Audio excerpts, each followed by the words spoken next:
El régimen de las haciendas produjo un gran deterioro físico y mental de los indígenas, agobiados por la extrema pobreza, las grandes pestes, pero además enfermedades nutricionales como el bocio y las transmitidas por los piojos como el tifus.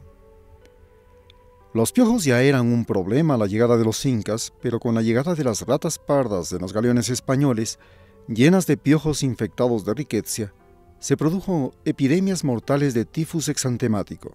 El tifus o tabardillo es un conjunto de enfermedades infecciosas producidas por varias especies de bacterias del género Rickettsia, transmitidas por la picadura de diferentes artrópodos, como piojos, pulgas, ácaros y garrapatas, que portan diferentes aves y mamíferos. El tifus se caracteriza por fiebre alta recurrente, escalofríos, cefalea y exantema. El territorio cayambi pertenecía a la Iglesia Católica en la Gran Hacienda de Pecillo y otras, o a encomenderos como la enorme Hacienda de Huachalá. Bueno, la Hacienda Huachalá fue una encomienda en épocas de la colonia, donde se tenía el obraje y su producción principal era los textiles sacados de la lana de oveja. ¿Sí? Aquí todas las tierras eran utilizadas principalmente de lana de oveja. La extensión de la hacienda durante la mayoría de su historia fue de 12.000 hectáreas, iba desde el río Huachalá en Cayambe hasta lo que ahora es el Quinche.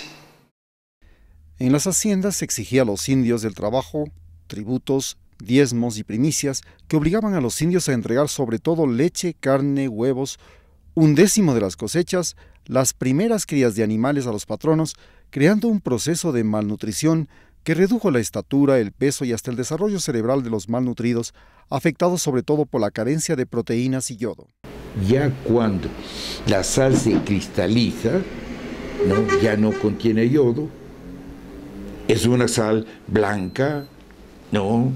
De buen ver, si cabe la expresión, y los españoles que sabían que se faenaban desde épocas también inmemoriales en la puntilla de Santa Elena, este tipo de sal que era similar a la que acostumbraban, entonces se empeñaron en que la producción no se incrementara muchísimo e invadiera todos los confines de lo que era el espacio de la Real Audiencia de Quito, digamos, en última instancia, el área andina norte.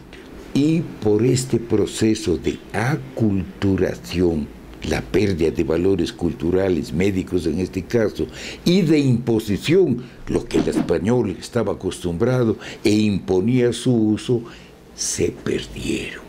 Se perdió su consumo. Ya nadie consumía. No, las sales de las salinas iodíferas de los Andes que estaban ubicados en la región de Mira, en la provincia de Imbabura, y en la zona esta que hoy se llama de Salinas, no, en la provincia de Bolívar, a las faldas del Chimborazo. Los mercedarios, una orden religiosa militar, fundada en el siglo XIII y que llegó con Benalcázar, controlaba la hacienda de Pecillo.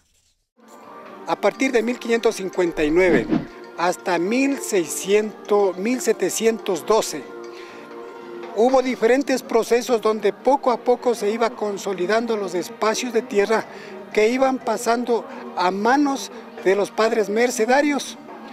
Desde aquel momento se mantuvo intacto las tierras de Pecillo hasta 1908, época de la Revolución Liberal, liderado por Eloy Alfaro.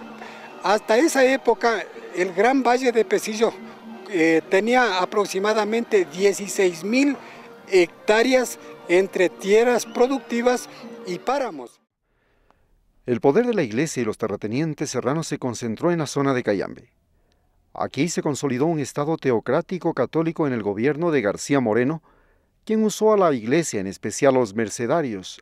Además, regresó a los jesuitas expulsados del reino español en 1767 para dirigir la educación superior, y a los hermanos cristianos para dirigir las escuelas.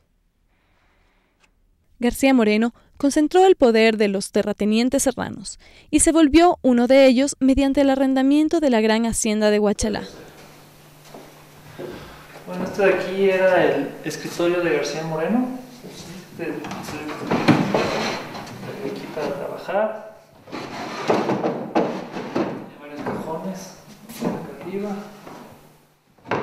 y el mismo se podía cerrar.